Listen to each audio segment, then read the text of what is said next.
Environnement, Israël, on retrouve Jean-François Strouf comme tous les jeudis matins Et on sur retrouve Radio J. Ilana. Et on me retrouve effectivement aussi. Bonjour Jean-François. Bonjour Ilana.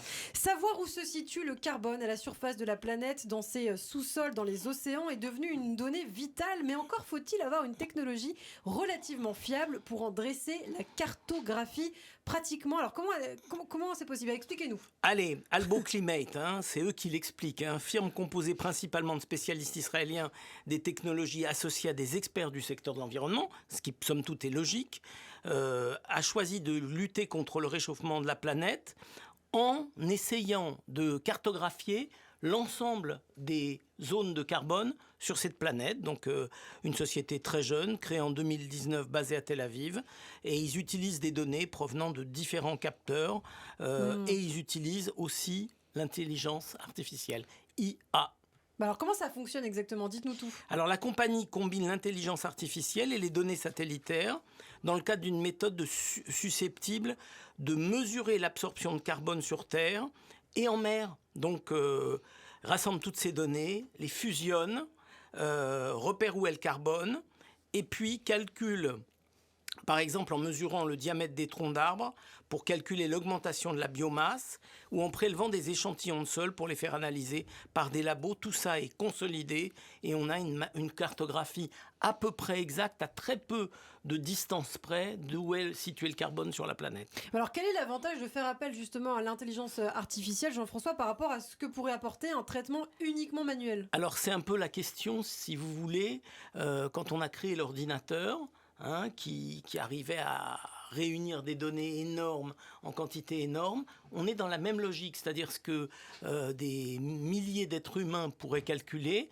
L'intelligence artificielle non seulement fait ses calculs, mais en plus donne la possibilité d'apprendre et d'évoluer. C'est ça la force. C'est-à-dire qu'il y a une sorte de mise à jour qui va faire qu'au fur et à mesure, les informations sont encore plus consolidées et l'intelligence sait apprendre. En pleine évolution. C'est ça l'idée, c'est que l'intelligence sait apprendre et faire évoluer le système. Alors quel est le très lent mécanisme qui a abouti au stockage de carbone? Alors on va en parler rapidement, mais je voudrais le rappeler parce que c'est important. Des centaines de millions d'années pendant lesquelles la nature a équilibré le carbone entrant dans l'atmosphère avec celui qui en sort et qui se stocke. La respiration émet du CO2, etc. Tout ce qui émet du CO2. Et puis il y a des algues, des phytoplanctons océaniques qui l'absorbent par photosynthèse. Des plantes naturelles, les vertes, la chlorophylle, absorbent le CO2, produisent de l'oxygène. Le dérèglement vient de l'activité humaine, on le sait.